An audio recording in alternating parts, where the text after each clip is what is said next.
Hey guys, it's Chris here. I'm going to tell you a little bit about my radio drama. So, in the first picture that I have here in the video, you see on the yellow lines, which is the volume and my use of automation for the volume. The second picture is panning. Some of this stuff was done in surround sound to make it sound like you were actually in the room with the actors. So we have this scene where Sherlock Holmes is passing by Watson, and they're going into the next room. So that's just him passing by. The next picture we have my use of compression. And I use compression on both Holmes and Watson's microphones. It was weird between the two of them because Watson, the guy who played Watson, liked to be a lot closer to the microphone, and Sherlock Holmes didn't really care for using the microphone. Next is a picture of my EQ. I used EQ to take out the highs and the lows on the thunderstorm, and you can see there that the thunder and the rain are two separate tracks.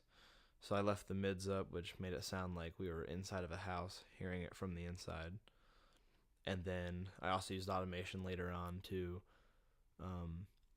show that when Watson opened the door to talk to Holmes, that they were opening the door, and then you could hear the storm from the outside then. You hear in the beginning of my project, Moonlight Serenade by Glenn Miller, and I got like an old record player sound out of that by just simply putting a high pass filter on, and that kind of gives it more of like a compressed sound.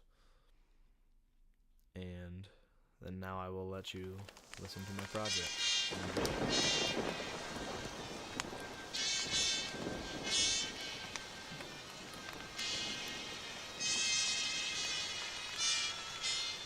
One summer night, a few months after my marriage, I was seated by my own hearth smoking a last pipe and nodding over a novel, for my day's work had been an exhausting one. My wife had already gone upstairs, and the sound of the locking of the hall door some time before told me that the servants had also retired.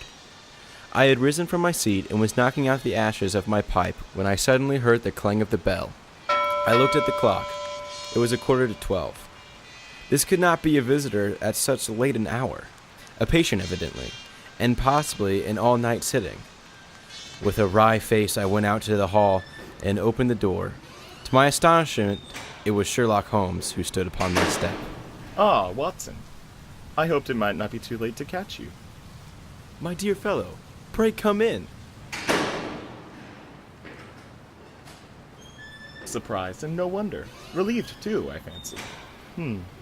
You still smoke the Arcadia mixture of your bachelor days, then. There's no mistaking that fluffy ash on your coat. It's easy to tell that you've been accustomed to wearing a uniform, Watson. You'll never pass as a purebred civilian as long as you keep that habit of carrying your handkerchief in your sleeve.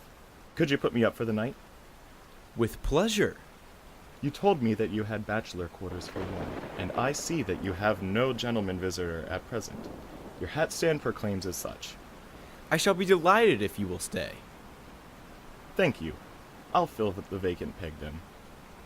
Sorry to see that you've had the British workman in the house.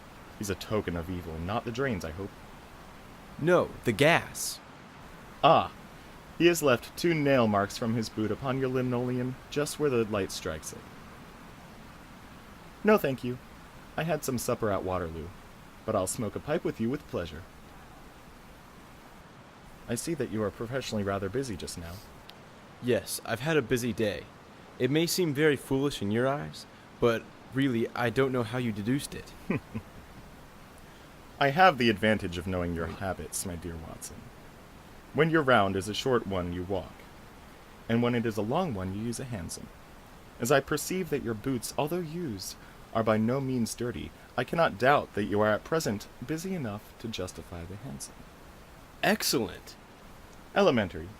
It is one of those instances where the reasoner can produce an effect which seems remarkable to his neighbor, because the latter has missed the one little point which is the basis of the deduction. The same may be said, my dear fellow, for the effect of some of these little sketches of yours, which is entirely meretricious, depending as it does upon your retaining in your own hands some factors in the problem which are never imparted to the reader.